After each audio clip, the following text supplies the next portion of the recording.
25,100 का रेजिस्टेंस हमने आपको लास्ट वीक बताया था, जो आपको चार्ट पे भी नज़र आ रहा है। एग्जैक्टली वहीं निफ्टी इस वीक बंद होता नज़र आया है। तो अब चार्ट पे रेजिस्टेंस पे बंद हुआ है निफ्टी, उसका क्या मतलब है उसको तो आज समझेंगे ही, लेकिन सबसे इंपॉर्टेंट पॉइंट आज का जो है वो यहाँ से समय के आधार पर हम जहाँ पहुँच गए हैं, सितंबर हाफ ऑलमोस्ट बीत चुका है। तो यहाँ से अब हमारी निफ्टी की गाड़ी कैसे बढ़ सकती है, उनको सिनेरियोस के टर्म में आज हम समझने वाले हैं कि अगर हम सही होंगे तो निफ्टी कैसे गिर सकती है आने वाले समय में, अगर हम गलत होते हैं तो निफ्टी यहाँ से आगे क्या कर सकती है, वो आज हम मोस्ट इम्पॉर्टेंटली समझने वाले हैं। इसके अलावा जो सेक्टर्स कुछ बता रहे हैं उसको भी समझेंगे। तो आज का वीडियो थोड़ा सा समय निकाल के तसल्ली से देखिएगा। हेलो एवरीवन, मैं हूं आपका दोस्त अभिजीत श्रीवास्तव।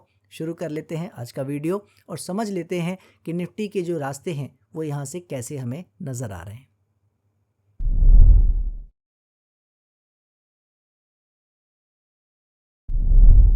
तो चलिए देख लेते हैं सेक्टर्स में क्या इस वीक होता नज़र आया है। फार्मा की बात करें तो फार्मा वापस से ऊपर की और बाउंस लेने की कोशिश करता नज़र आया है, जो हमने आपसे बताया भी था कि इतना अच्छा फॉल आया है, थोड़ा बहुत ऊपर बिल्कुल जाना चाहे, समय बिताना चाहे वो हो सकता है, वही हो रहा है। अभी कोई ऐसा खास पॉइंट नहीं है, याद रखिएगा। जब तक ये हाई नहीं कटते हैं ऊपर की ओर 23,100 200 के, तब तक फार्मा में नीचे की कहानी फिलहाल बनी हुई है। मेटल की बात करें तो मेटल अपने उस रेजिस्टेंस एरिया की ओर अप्रोच कर रहा है जो अभी तक नहीं कर पाया था। ठीक है, चाल भी आप देख रहे हो बहुत तेज़ी से नहीं आ रही है, काफ़ी घिस घिस के चल रहा है, रो रो के चल रहा है, बहुत ज़्यादा उसमें स्पीड भी नहीं है, कैरेक्टर भी नहीं है। तो अभी हम इसको इसीलिए अभी बेनिफिट ऑफ द डाउट दे रहे हैं कि अभी ऊपर नहीं जा रहा है। अगर इसमें स्पीड ज़्यादा अच्छी होती तो हम दूसरे तरीके से इसको देख रहे होते, क्योंकि समय इसका काफ़ी बीत चुका है ना। तो यहाँ पे थोड़ा सा क्वेश्चन मार्क अब लगने लगा है मेटल सेक्टर को लेकर कि ये वाकई यहाँ से गिरना चाह भी रहा है या नहीं। तो जल्दी अब पता लगने वाला है, डोंट वरी, बहुत समय इसमें नहीं रह गया है जानने को। एनर्जी की बात करें तो एनर्जी आप देख रहे हो वो तो ना ऊपर जा रहा है ना नीचे, पूरा अगस्त इसने यही एक रेंज में टाइम बिता लिया है। और मैंने आपसे जैसा बताया था बाउंस बिल्कुल इसमें आ सकता है, इसमें आया ही नहीं है अभी तक, तो वो बिल्कुल संभावना बनी हुई है। लेकिन जब तक ये हाईज नहीं कटते तब तक हम नीचे की ही इसमें उम्मीद कर रहे हैं, वही हमें लेके चलना है।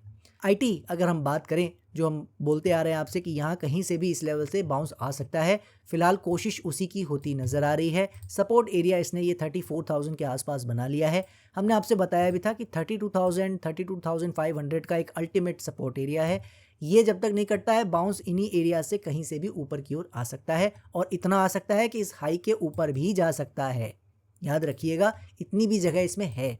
तो आता है या नहीं वो तो वक्त बताएगा, क्योंकि आईटी में काफ़ी क्रूशियल मोमेंट पे चल रहा है। कभी हम इस पे डिटेल पे बात करेंगे अलग से। आज बस इतना कहना चाहता हूँ कि आईटी एक बहुत ही क्रूशियल एरियाज़ में है। तो यहाँ से बाउंस आता है कि बड़ी चाल आती है नीचे की या ऊपर की, सब कुछ तय होना है इसमें। ठीक है, तो आईटी में थोड़ा सा हम सतर्क रहेंगे। फिलहाल एक बाउंस की उम्मीद है तो वो आ सकता है।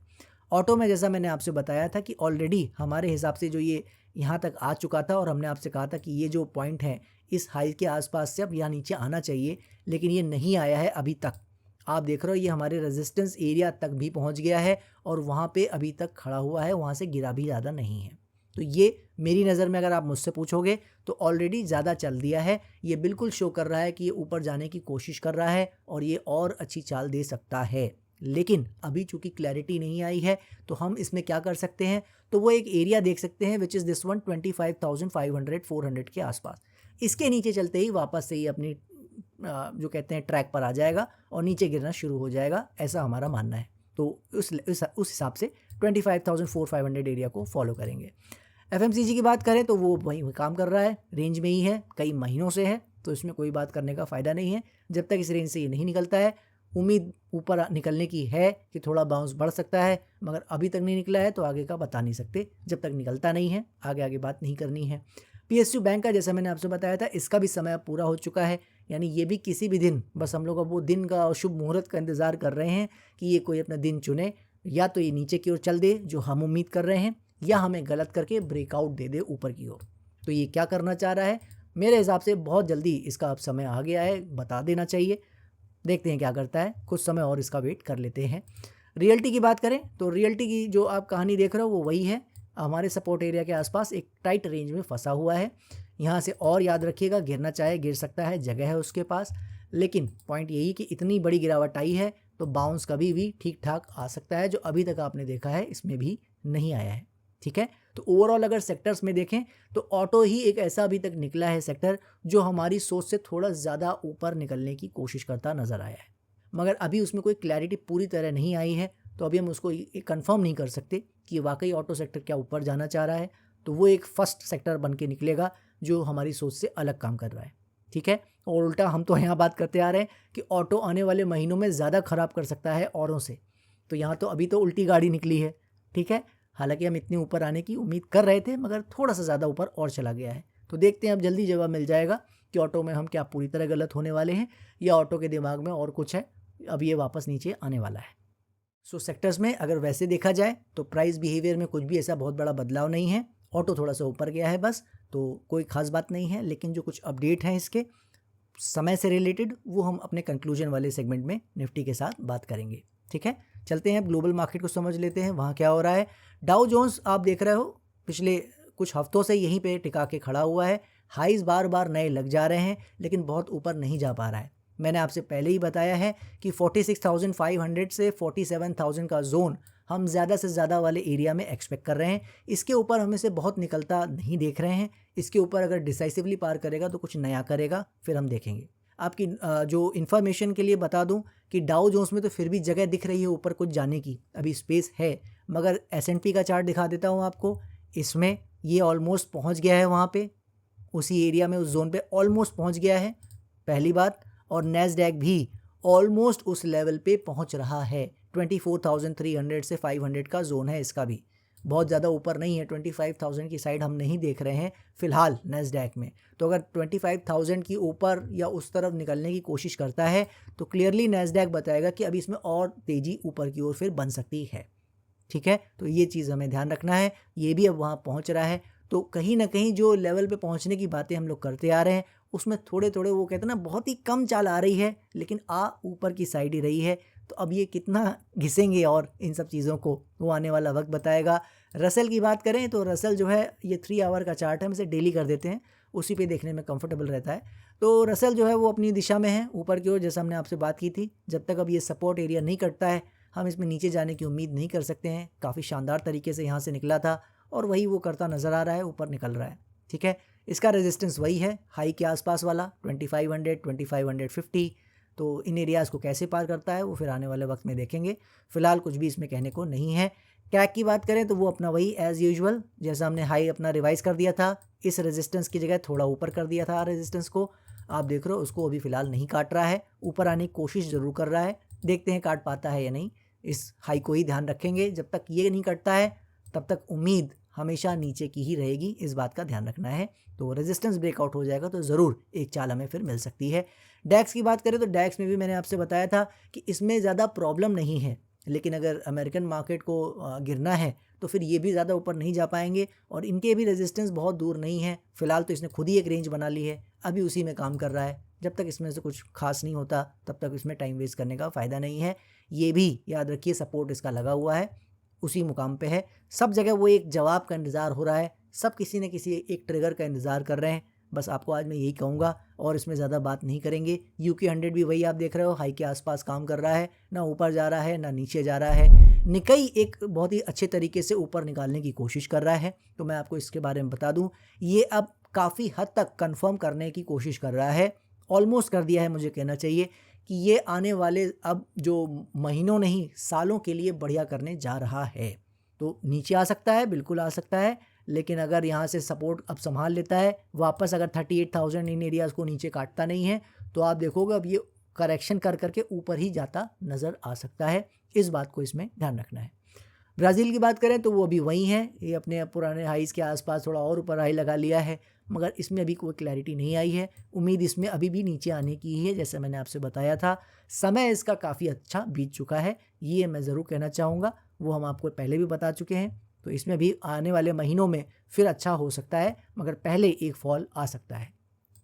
डॉलर इंडेक्स की बात करें तो डॉलर इंडेक्स में आपको वही क्लियर है, 96 जब तक सपोर्ट नहीं काटता है नीचे तब तक ये कोई परेशानी में नहीं है। ये फिर ऊपर 100 के ऊपर जा सकता है और इससे कोई ख़ास फ़र्क मार्केट में नहीं पड़ रहा है। अभी हम इस पर ज़्यादा समय वेस्ट नहीं करेंगे। बॉन्ड यील्ड के बारे में हमने इंटरेस्टिंगली आपको लास्ट वीक सजेस्ट किया था कि ये एक वो समय आया है जहाँ पे इसके पास एक मौका है क्या मौका है कि यहाँ कहीं ये लो लगा के 3.9 3.8 जो भी यहाँ कहीं लो लगाना है, यहीं से फिर घूम के सीधे हाई काट दे। ये एक मौका इसके पास आ रहा है। इसका फ़ायदा अभी आने वाले महीनों में उठाता है या नहीं वो वक्त बताएगा, मगर ये जो इसने एक सपोर्ट ये यहाँ वाला काटा है, ये एक बढ़िया चांस है। ये मैंने आपको बताया था लास्ट वीक, बस आपको याद दिला रहा हूँ कि ये मौका है। अगर ये बॉन्ड यील्ड यहाँ से कोई लो लगाने के बाद आने वाले हफ्तों में अगर हाई की ओर निकलता है तो ये एक बहुत ही ज़बरदस्त साइन होगा यूएस मार्केट के ख़राब करने का। ठीक है, तो बॉन्ड यील्ड पे बिल्कुल नज़र रखनी है, ये आने वाले समय में कुछ बताने वाला है। ठीक है, देखते हैं क्या करता है।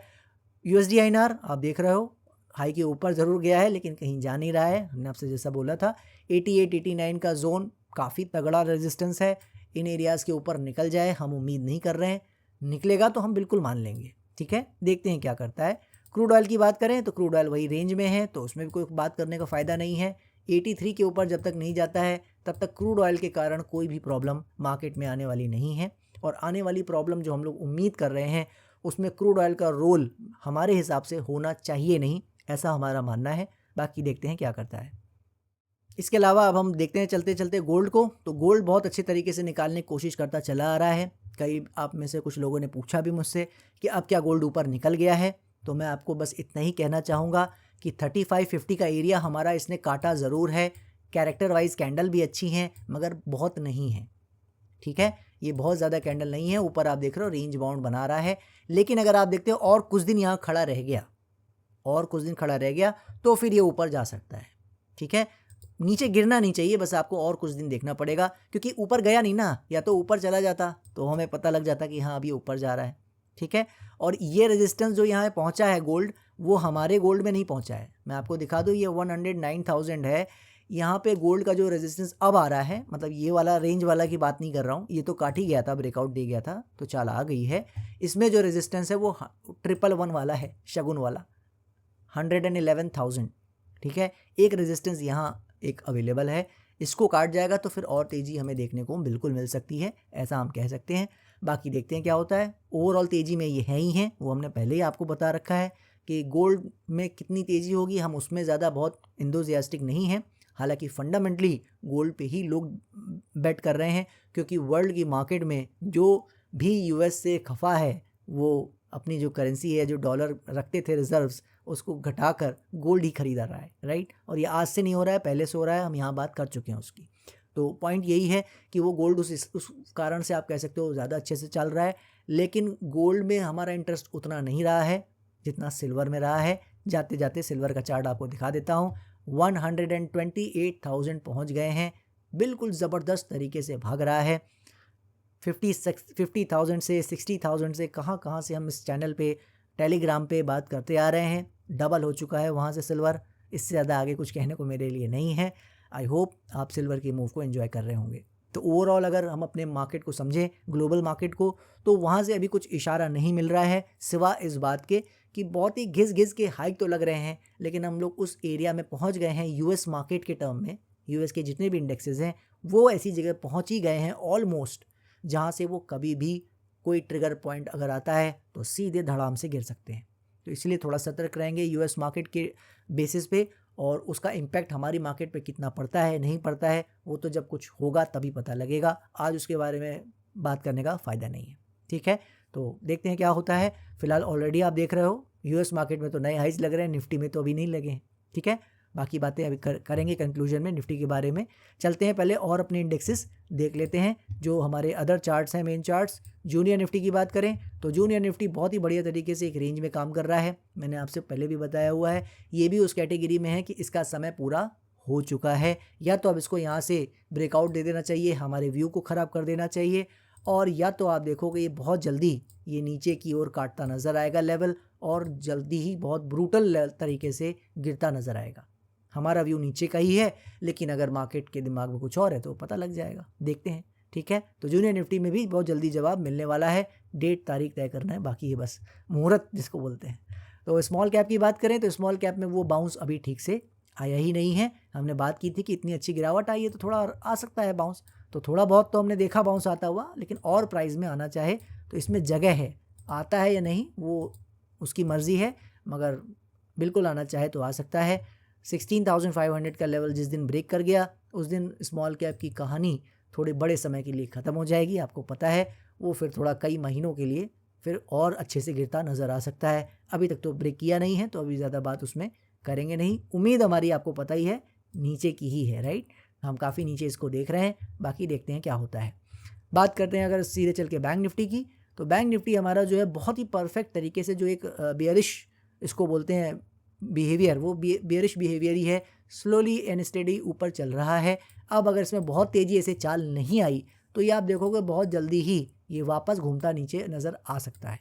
बिल्कुल हम इसकी उम्मीद कर सकते हैं, लेकिन पॉइंट ये है कि ये सपोर्ट जोन इम्पॉर्टेंट जोन रहा है।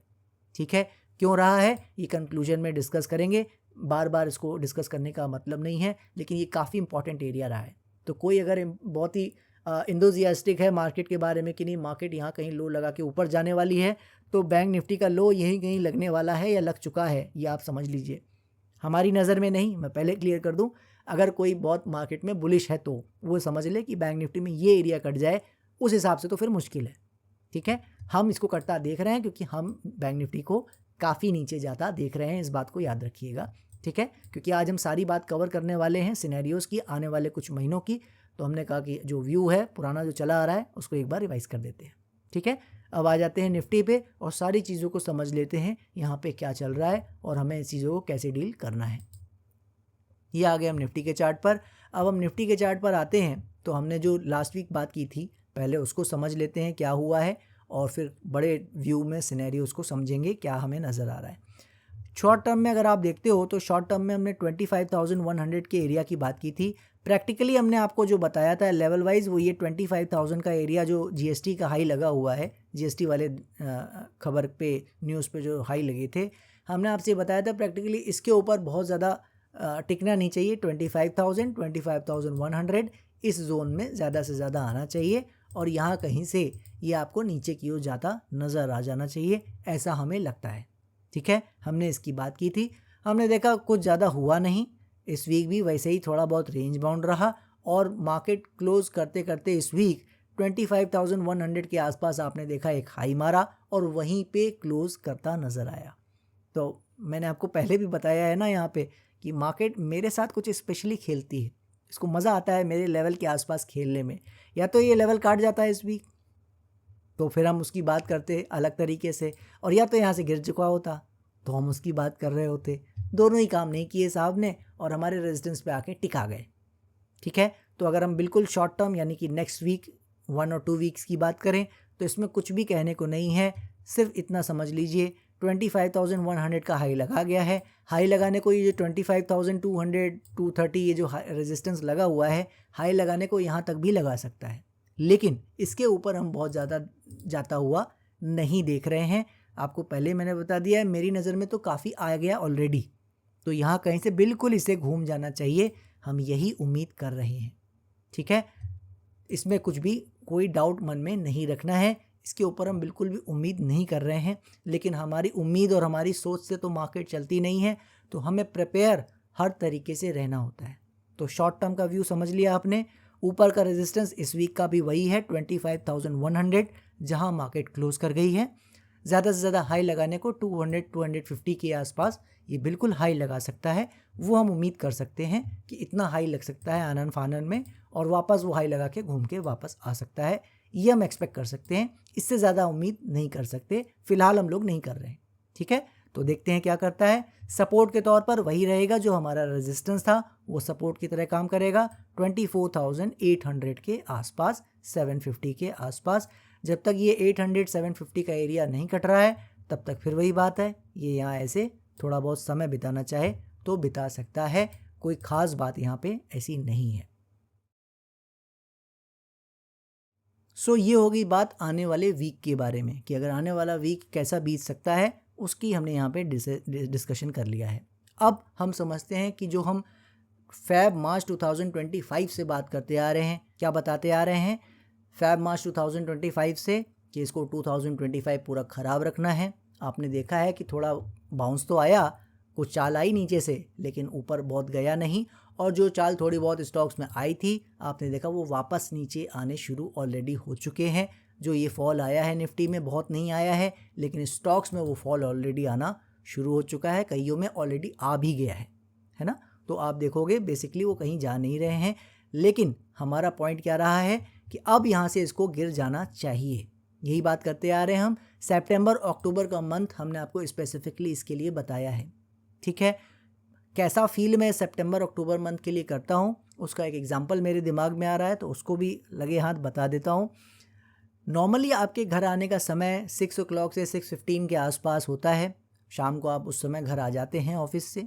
ये आपका हम एक जनरल टाइम मान लेते हैं। ऑन एन एवरेज इसी ड्यूरेशन में आप आते हैं, क्योंकि बहुत दूर नहीं है ऑफिस, 15-20 मिनट्स का रास्ता है। तो कभी कभी 6:15 से 6:20 हो जाता है, 6:25 हो जाता है, थोड़ा बहुत जाम मिल जाए, थोड़ा बहुत कोई किसी कलीग से बात करने लगे, आप घर के नीचे आए, आप कोई नेबर मिल गया, तो इस तरह की बातें कोई भी रीजंस बन जाते हैं, तो 5-10 मिनट्स थोड़ा बहुत डिले हो जाता है। मगर 6:30 से बाद आप कभी नहीं आए हैं। ज़्यादातर आप हमेशा 6:20 से 6:30 के बीच में आ ही जाते हैं घर। जो सितंबर मंथ चल रहा है ये 6:30 का टाइम है, याद रखिए। यानी कि घर पहुंचने का समय 6:15 6:20 है। तो आपके घर वालों को पता है कि अब तक आ जाते हैं, और हम सितंबर और अक्टूबर के मंथ को मानते हैं 6:30 एंड 6:35, यानी इस दौरान तो इसको बिल्कुल गिर जाना चाहिए, ठीक है ना। तो ये हमारा अभी तक व्यू रहा है और हम उसी पे स्टिक हैं। यहाँ से बिल्कुल इसको गिर जाना चाहिए। अगर ये 6:30 6:35 का टाइम बीता तो इसके बाद से घर वाले वंडरिंग करने लगेंगे, सोचने लगेंगे कहाँ रह गए, कोई प्रॉब्लम तो नहीं हो गई। दिमाग हमेशा नेगेटिव ही सोचता है, पता है ना आपको। तो घर वालों का दिमाग नेगेटिव साइड जाना शुरू हो जाएगा। वैसे ही हम लोग का दिमाग भी एज ए एनालिस्ट अलग चलना शुरू हो जाएगा अगर सितंबर अक्टूबर में मार्केट नहीं गिरी। तो ये बहुत ही आप कह सकते हो ऐसी जगह पे टाइम आ गया है जहाँ पे इसको गिर जाना ही चाहिए। तो पहले मैं कहाँ से आ रहा हूँ, मेरी फीलिंग क्या है इस वक्त, आप समझ सकते हो। उसी तरह से जो घर पे आपके इंतज़ार कर रहे हैं, आप घर से अभी आए नहीं हो घर पे, और ऑलरेडी 6:30 हो रहा है। क्योंकि यहाँ से अगर नहीं गिरा तो इसके जो दूसरे पाथ्स हैं वो बहुत ही ख़राब पाथ हैं। क्या पाथ हैं, पहले उसको मोटा मोटी समझ लेते हैं सिनेरियोस के तौर पर, फिर आगे बात करेंगे और क्या हम देख रहे हैं। तो पाथ्स जो हैं वो ये हैं। पहला पाथ हमारा क्या है, यहीं कहीं से इसको गिर जाना चाहिए। हमारा फर्स्ट जो बेसिक हमारी सोच है वो यही है कि यहीं कहीं से इसको नीचे की ओर अपनी यात्रा शुरू कर देनी चाहिए। हाई लगाने को 25,200 300 शॉर्ट टर्म के साथ अगर मिक्स करें, यहीं कहीं हाई लगा के इसको बिल्कुल यहाँ से गिरते नज़र आना चाहिए, ठीक है। दूसरा एक सिनेरियो नज़र आ रहा है कि अगर मार्केट को हम ये मान के चलें कि वो किसी ट्रिगर पॉइंट का इंतज़ार कर रहा है, ठीक है, और यहाँ कुछ समय बिताना चाह रहा है और उसी ट्रिगर पॉइंट के इंतज़ार में, उस केस में क्या होगा, वो सेकंड सिनेरियो है।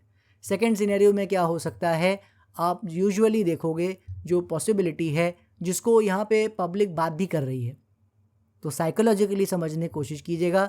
पब्लिक बात यहाँ ये कर रही है यूजुअली कि ये हो गए डबल बॉटम, जो कि कई मेजर इंडेक्सेस में बना है बैंक निफ्टी को छोड़कर। लोग इसकी उम्मीद कर रहे हैं कि अब ये एरियाज़ नहीं कटेंगे और ये यहाँ से अब नए हाई की ओर चल सकता है। ऐसी बातें होनी शुरू ऑलरेडी हो गई हैं।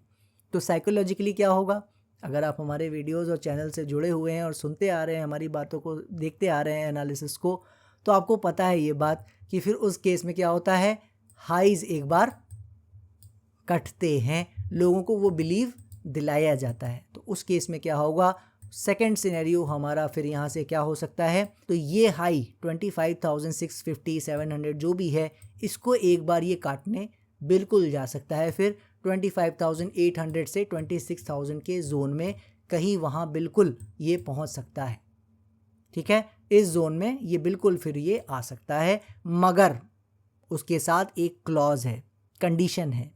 क्या है कि इस एरिया में निफ्टी ही पहुंचना चाहिए, बैंक निफ्टी को नए हाई नहीं लगाना चाहिए, स्मॉल कैप को नए हाई नहीं लगाना चाहिए। जो हाइज इस दौरान जुलाई के दौरान लगे हैं स्मॉल कैप बैंक निफ्टीज़ में, वहाँ पे हाई नहीं कटने चाहिए।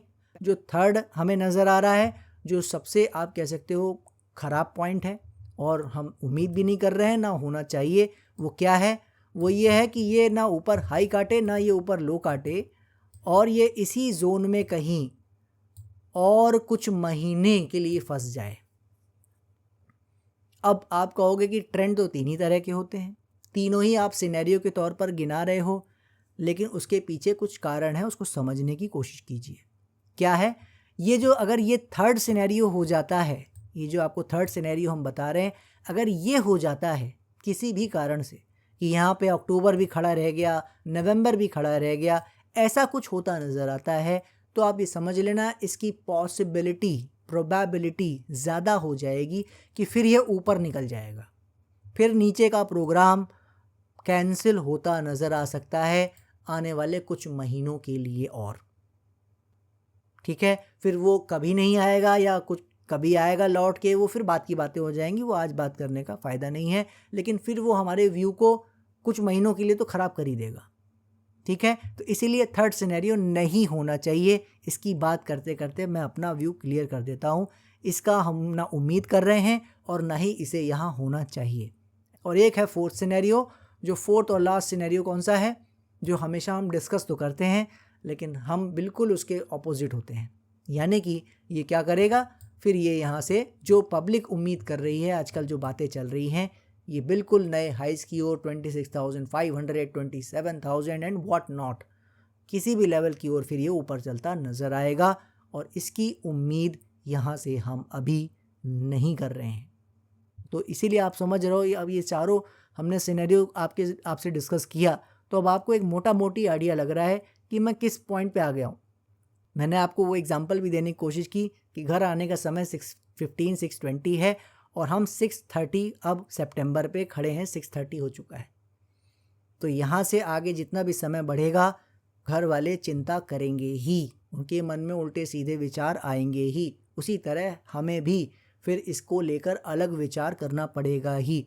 इसीलिए सितंबर अक्टूबर मंथ क्यों इम्पॉर्टेंट है और उसके साथ साथ अब हम क्यों सिनेरियोज़ की बात कर रहे हैं, आई होप अब आपको समझ में आ रहा होगा। बहुत ही इम्पॉर्टेंट समय है ये। जितना ज़्यादा यहाँ से अब ये समय यहाँ वेस्ट करने की कोशिश करेगा, उतना ही ज़्यादा इसके नीचे आने के जो चांसेस हैं, वो बहुत ज़्यादा नीचे जाने के चांसेस तो ख़त्म होते जाएंगे। जो हम लोग 19 और 18,000 की बात कर रहे हैं, वो तो डेड ही हो जाएगा, समझ लीजिए। ठीक है, सो आई होप आप समझ गए होंगे कि हम किस जगह पे, किस मुकाम पे अब आ गए हैं कि कुछ भी नहीं बचा है अब कहने और सुनने को। या तो अब हम गलत हो ही जाएंगे, या तो हमारा सिनेरियो काम बढ़िया तरीके से बिल्कुल कर जाएगा और ये नीचे की अपनी जर्नी शुरू कर देगा। कंफ्यूज मैंने आपको नहीं किया होगा, मैं बस यही समझ के चल रहा हूँ। एक बार दोबारा वीडियो देख लेंगे तो सब क्लियर हो जाएगा। सिनेरियो 1 या मैक्सिमम सिनेरियो 2, यहीं तक हमारी सोच है। इसके आगे हम फिर इसको पूरे दूसरी नज़र से देखेंगे। सो आई होप आप मेरी जो फीलिंग है, कहाँ पे हम आज पहुँच गए हैं निफ्टी के पूरे एक सेटअप को लेकर, एनालिसिस को लेकर, आज आपको मैंने अपना जो भावनाएं हैं वो फील कराने की कोशिश की है कि आखिर हम कहाँ पहुँच गए हैं। ठीक है, और अब हमें इससे उम्मीद क्या रह गई है, तो क्या करेगा आप आई होप फील कर रहे होंगे। बहुत दिन नहीं है, बहुत महीने नहीं है यहाँ इसको बिताने को। वैसा कुछ चूज़ करेगा तो फिर उसके और कुछ कॉन्सिक्वेंसेस होंगे, तो फिर उसको देखेंगे। वरना मेरी नज़र में तो बस आज, कल, नेक्स्ट वीक, उसके नेक्स्ट वीक कभी भी ये बॉम्ब फट सकता है, कभी भी ये नीचे चलने की शुरुआत कर सकता है। पहला साइन 24,750, 24,800 के नीचे मिलेगा चार्ट पे, ये याद रखिएगा। और जो कंफर्मेशन है वो हमेशा से हमारा वही जोन है, इसके कटते ही इसमें भूचाल आ जाएगा और सीधा ये नीचे गिरता नज़र आएगा। आशा करता हूँ आप हमारी एनालिसिस, हमारी जो साइकोलॉजी है मार्केट को समझने की, वो आप समझ पा रहे होंगे, उसको आप अप्रिशिएट कर रहे होंगे। अगर आपको हमारी एनालिसिस पसंद आ रही है तो प्लीज़ इसे दूसरों से शेयर कीजिए। वीडियो पसंद आ रहा है तो लाइक का बटन दबा दीजिएगा और आपको समय पे सारे अपडेट और नोटिफिकेशंस मिलते रहें, इसके लिए सब्सक्राइब बटन के साथ साथ बेल आइकन को ज़रूर दबाना मत भूलिएगा, जिसमें ऑल नोटिफिकेशंस आपको मिल जाते हैं। नेक्स्ट वीक फिर मिलते हैं, तब तक के लिए जय हिंद, जय भारत।